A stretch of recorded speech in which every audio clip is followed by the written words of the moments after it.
नमस्कार। आज की बाल पुस्तक पार्टी के साथ में आपका हार्दिक स्वागत है। आशा करता हूँ कि आपको मेरी पिछली वीडियो बहुत पसंद आई होगी और इस वीडियो का आप उससे भी ज़्यादा प्यार देंगे। आज की ये वीडियो है, ये आपके लिए अति महत्वपूर्ण है, तो मैं चाहता हूँ कि आप इस वीडियो को एंड तक जरूर देखें और कहीं पे स्किप ना करें, क्योंकि ये वीडियो हमारे कानून व्यवस्था से जुड़ी हुई है। और ये वीडियो जो बनाई जा रही है, इसका सबसे जो महत्वपूर्ण कारण है वो यही है कि आप लोगों तक जो चेंजेस हुए हैं या जो होने जा रहे हैं उनकी जानकारी आप तक पहुँचे।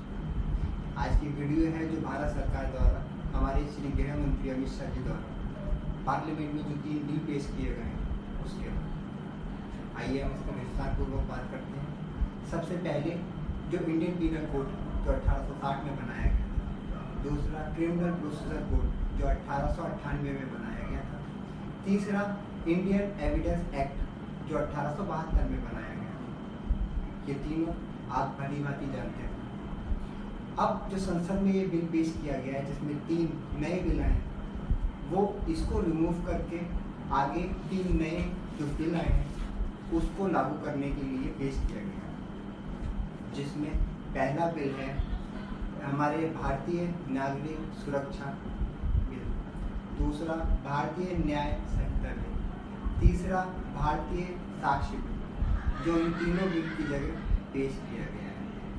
मैं आप लोगों को बताना चाहता हूं कि इस बिल के पेश होने के बाद, अभी तो ये पेश हुआ है, उसके साथ ही ये आपके सिलेक्टेड कमेटी को भेज दिया गया है, जिसे स्टैंडिंग कमेटी भी कहते हैं, जो आप मिनी पार्लियामेंट भी कह सकते हैं। इसमें कई सांसद लोग साथ में बैठ कर इस पर और चर्चा करेंगे। इसमें और कुछ एजुकेटेड लॉ कॉलेजेस और लोगों के इसमें राय मांगी जाएगी और कुछ हो सकता है चेंजेस भी किए जाएं, जिसको लेकर अमित शाह जी ने पार्लियामेंट में कहा है कि बिल्कुल दोबारा हम पार्लियामेंट में लेकर आएंगे, जो चेंजेस होंगे उसके बाद हम इसको दोबारा पास करवाएंगे, उसके बाद इस पर राष्ट्रपति जी के साइन होंगे, उसके बाद ये बिल हमारे देश में लागू होगा।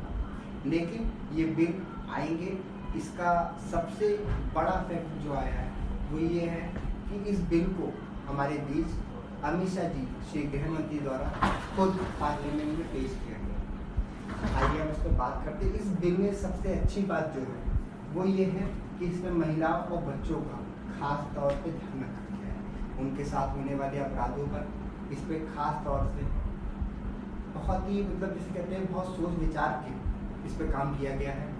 इसे बिल को लाने में काफ़ी लंबे समय लगा। अमित शाह जी ने बताया कि 4 साल तक इस पर जो है चिंतन हुआ है, जिसमें 150 से ज़्यादा बैठकें जिनमें उन्होंने खुद भाग लिया है। जो अलग बैठकें हुई है वो अलग बात है, लेकिन 150 से ज़्यादा बैठकें हैं जिनमें वो खुद भागीदारी रहे हैं उसमें। उन्होंने बताया कि इस बिल को लाने का सबसे महत्वपूर्ण जो कारण है वो ये है कि अंग्रेजों के समय से जो कानून हमारे देश में लागू होते हैं अब उनको ख़त्म किया जाए। जैसे जैसे समय बीत रहा है कानूनों में भी बदलावों की जरूरत है, क्योंकि न्याय प्रक्रिया भी उसी अनुसार चलती है।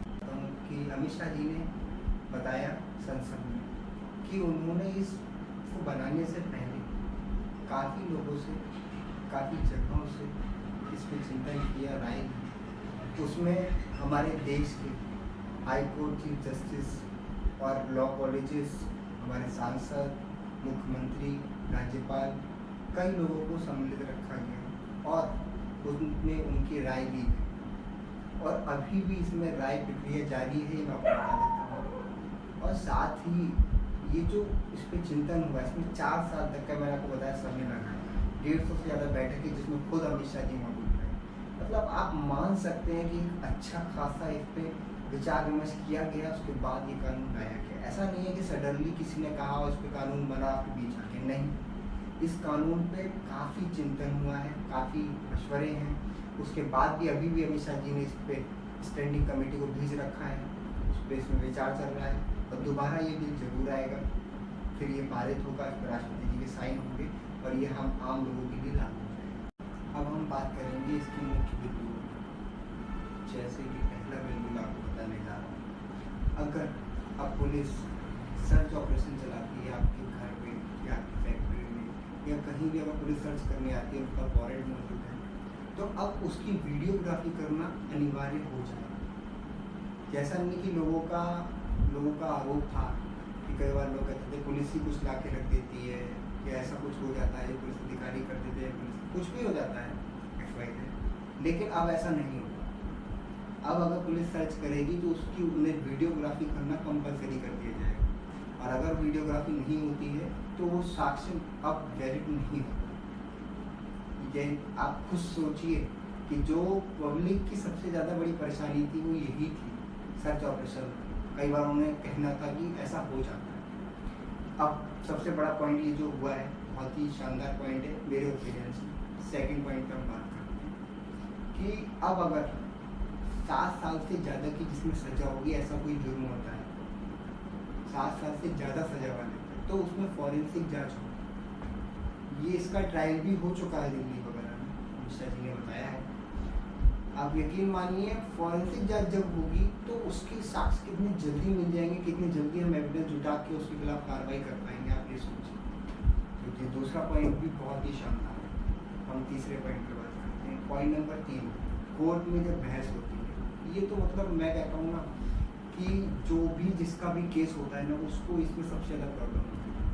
आज इसको लेकर जो शानदार एक्ट बनाया जिसमें कोर्ट में अगर बहस होती है और बहस पूरी हो जाती है, जब सुनिएगा मेरी बात, बहस जब पूरी हो जाती है तो उसके 3 दिन में इसका निस्तारण करना होगा, 3 दिन में निर्णय देना होगा। आप समझिए कि इधर आपका केस पूरा होगा, उसके 3 दिन के अंदर कोर्ट में जज साहब को निर्णय देना होगा।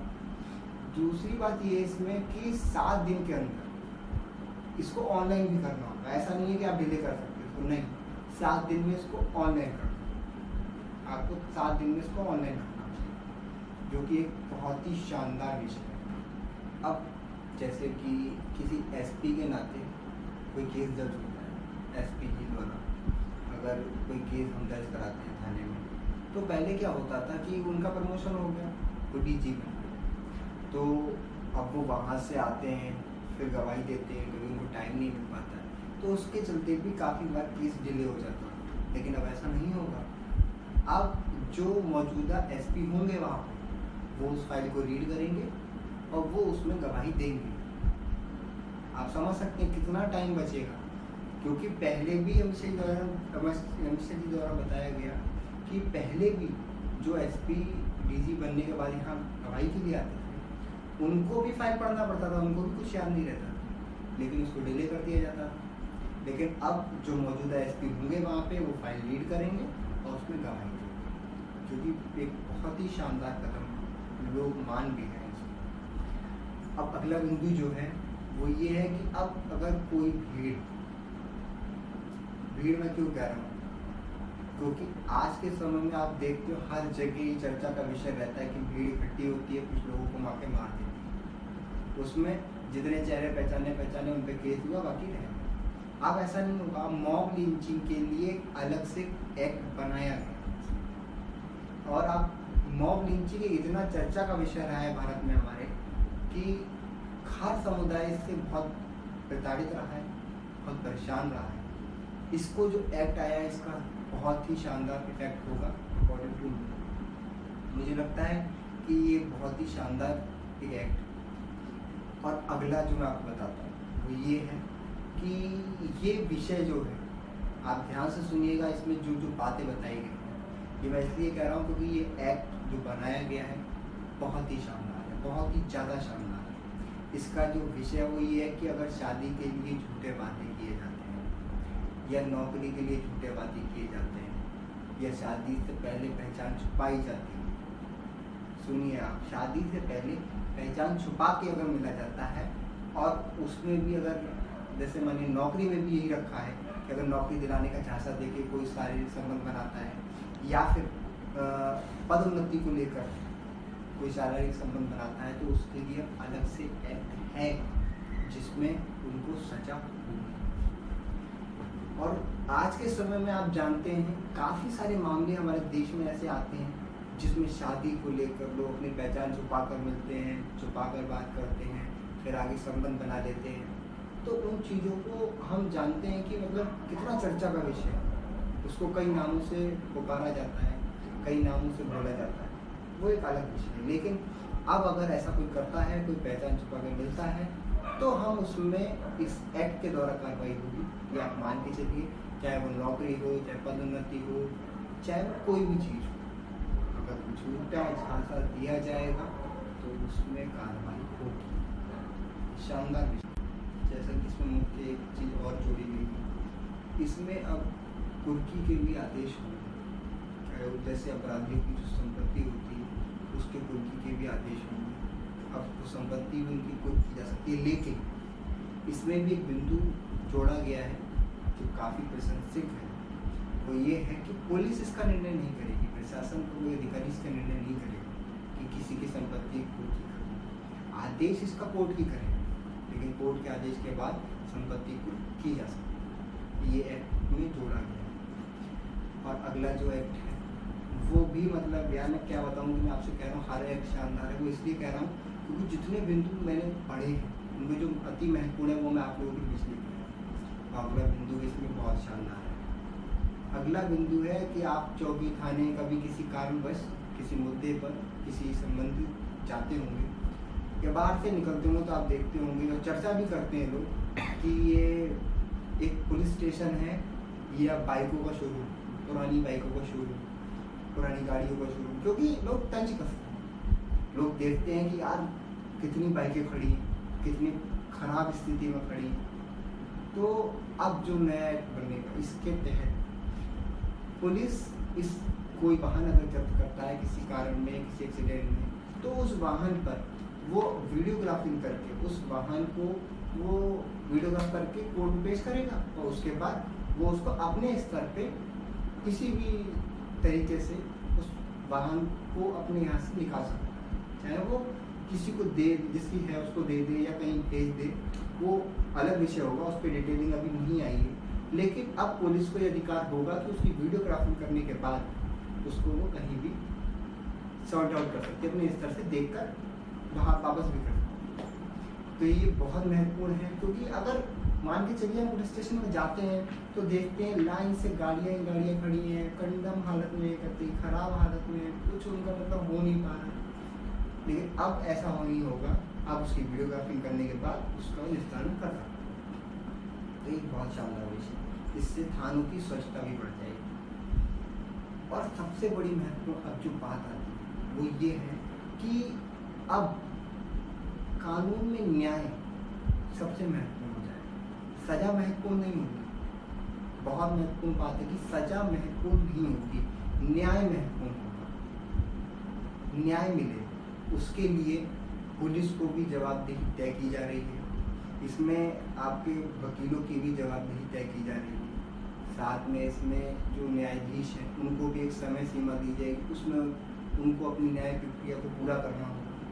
तो ये सब चीज़ें हमारे न्याय में आने के बाद बहुत हमारा न्याय कहते हैं मजबूत स्थिति में आ जाएगा, जिससे हम लोगों का भरोसा उस पर बढ़ जाएगा। अमित शाह जी ने संसद में कहा था कि किसी व्यक्ति ने उनसे कहा था कि सर अगर हमें कोर्ट जाना पड़ता है तो वो एक हमारे लिए सेल्फ पनिशमेंट हो जाती है। आप सोचिए, जो सेल्फ पनिशमेंट कह रहा हूँ उस व्यक्ति का एक तंज कानून के लिए कितनी बड़ी बात है। और आप सब भी जानते हैं, हम भी जानते हैं कि हम लोग कोर्ट के नाम से, कचहरी के नाम से कितना परेशान होते हैं कि यार छोटी सी बात भी होगी तो 10 साल मान लो, 5 साल मान लो, तो वो घबराहट होगी, कम होगी, लोगों का विश्वास बढ़ेगा।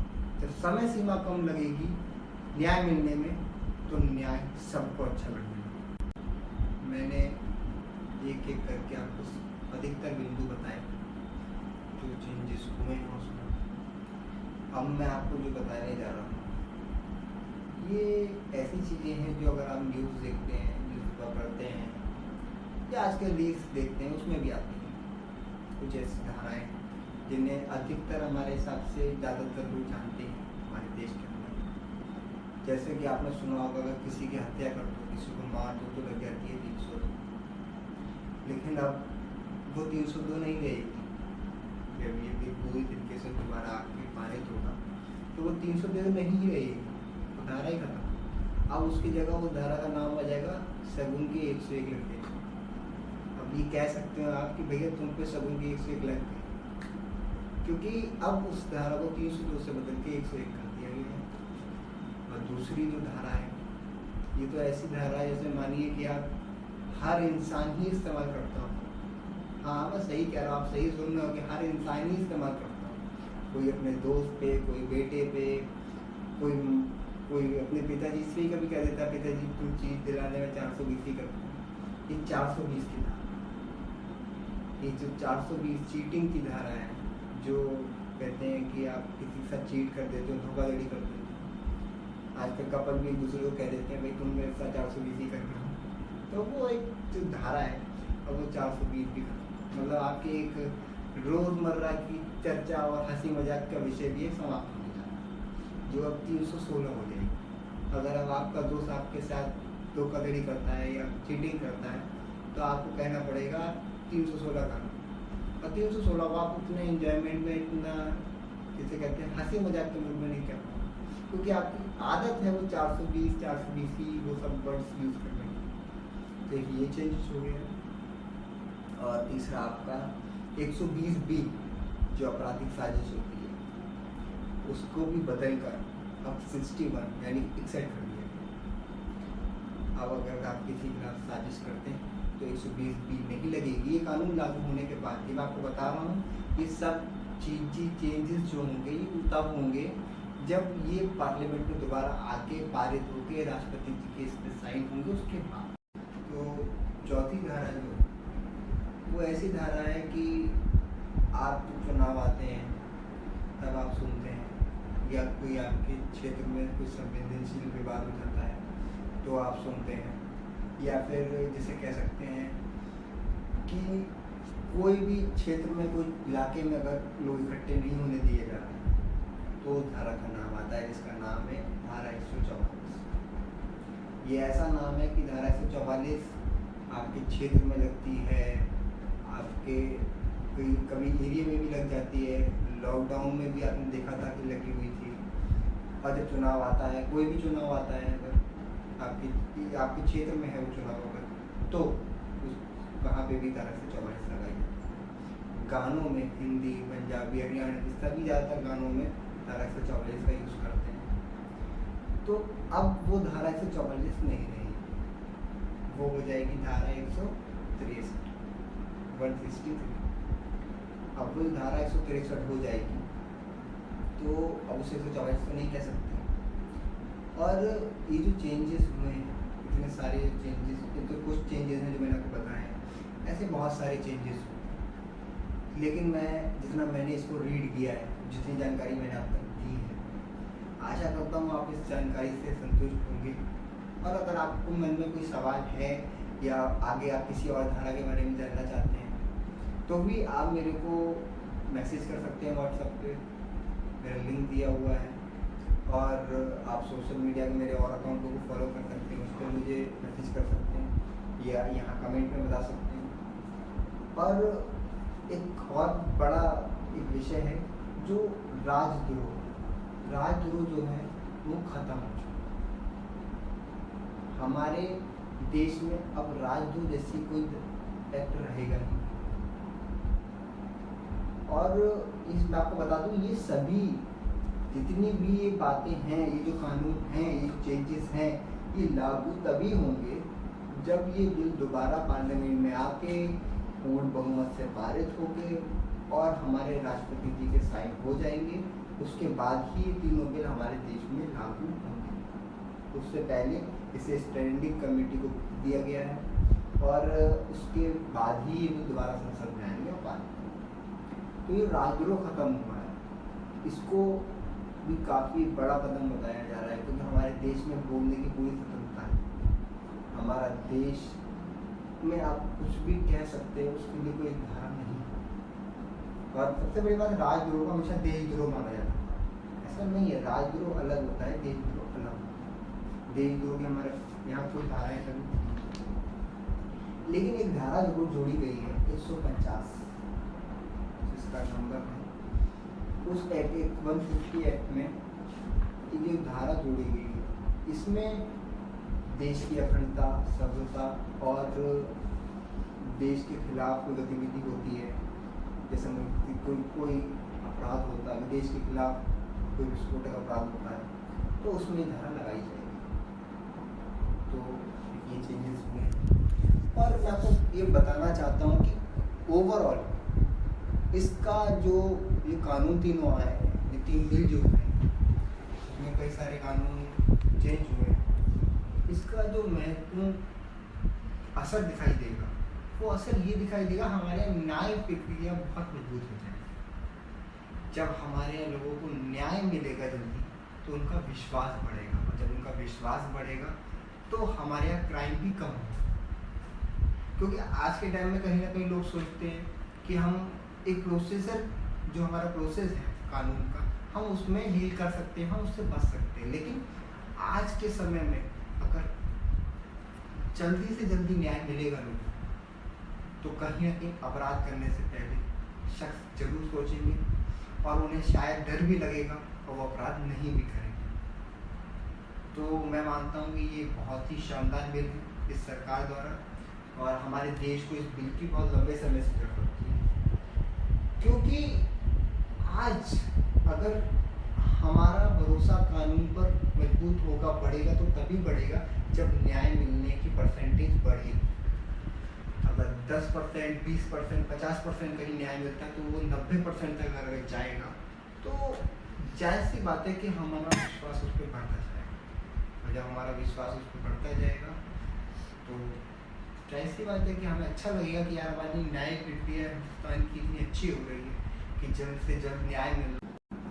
और ये जो एक्ट बनाए गए हैं, इस एक्ट में एक जो मैं आपको बताया कि महिला और बच्चों का खास ध्यान रखा गया है, तो उसमें महिलाओं को जो ध्यान रखा गया है, बच्चों को जो ध्यान रखा गया है, उसमें अगर अब ये कानून लागू होने के बाद किसी नाबालिग बच्चे के साथ रेप होता है, तो उसमें मृत्यु दंड तक का प्रावधान रखा कि अगर किसी नाबालिग बच्चे के साथ भी दुष्कर्म होता है, तो उसमें मृत्यु दंड तक का प्रावधान है। और अगर किसी बालिग पीड़िता के साथ ये होता है, फिर पीड़िता होगी अगर वो बालिग है, तो उसमें 20 साल से लेकर उम्र कैद तक का प्रावधान किया। मैं क्लियर कर दूं, 20 साल से लेकर उम्र कैद तक का प्रावधान है उसमें। और जो बच्चों द्वारा अपराध कराए जाते हैं, उसमें भी कठोर सजा का प्रावधान रखा गया है। या बच्चों द्वारा अपराध होते हैं या बच्चों से अपराध कराए जाते हैं, इसमें कठोर से कठोर दंड प्रक्रिया रखी जाएगी। कहीं ना कहीं ये जो कठोर कानून इनके खिलाफ बनाए जा रहे हैं, या जो इसमें चेंजेस किए गए हैं, मैं मानता हूँ आज के समय को देख के ये बहुत जरूरी है। क्योंकि चाहे वो महिलाओं या बच्चों के साथ जो भी घटना घटित होती है, वो आप हो या मैं हूँ, वो कहीं ना कहीं हमारी आत्मा को अंदर से झंझोर के रख देती है। क्योंकि जब हमारे आगे एक सवाल पैदा होता है कि न्याय कब मिलेगा, उस बच्ची को न्याय कब मिलेगा, कब तक उसके घर वाले कोर्ट कचहरी के चक्कर लगाएंगे, कब तक उस पीड़िता की आत्मा जहाँ कहीं भी जैसे भी देख रही होगी, वो अपने अंदर ही अंदर उस कष्ट को महसूस करके कितना दुखी। और एक सबसे जो महत्वपूर्ण बात है वो ये है कि हम आप जो आम नागरिक हैं, वो इस चीज़ को लेकर सच में अपनी ज़िंदगी में प्रभाव महसूस करता है। जो बाप होता है वो अपनी बेटी को लेकर ये प्रभाव महसूस करता है, एक भाई अपनी बहन को लेकर ये महसूस करता है। क्योंकि उसे लगता है कहीं ना कहीं कि यार आज के समाज में अगर कोई घटना घटित होती है जो एक महिला के साथ घटित होती है, वहाँ पर कहीं भी किसी भी तरीके से बर्दाश्त योग्य नहीं होती। जैसा कि आप लोगों को जानकारी प्राप्त हुई है, मैं ये चाहता हूँ कि ये अति महत्वपूर्ण जानकारी है, तो आप अपने शुभचिंतकों तक इसको जरूर फॉरवर्ड कीजिएगा, अपने संबंधियों में, अपने दोस्तों में, जो भी आपको लगता हो कि ये जानकारी उस तक जानी चाहिए, तो ज़रूर शेयर कीजिएगा। ये मैं इसलिए नहीं कह रहा अपने चैनल के लिए, इसलिए कह रहा हूँ क्योंकि ये ऐसी जानकारी है कि ज़्यादा से ज़्यादा लोगों तक ये पहुँचनी चाहिए। तो आप इसे शेयर कीजिएगा, और हमारे चैनल को लाइक कीजिए, सब्सक्राइब कीजिए, ताकि और महत्वपूर्ण जानकारियाँ आपको इस चैनल के माध्यम से प्राप्त होती रहें। और जितना प्यार आप लोगों ने अभी तक दिया है, इससे प्यार और बढ़ाइए और ज़्यादा सपोर्ट कीजिए। धन्यवाद।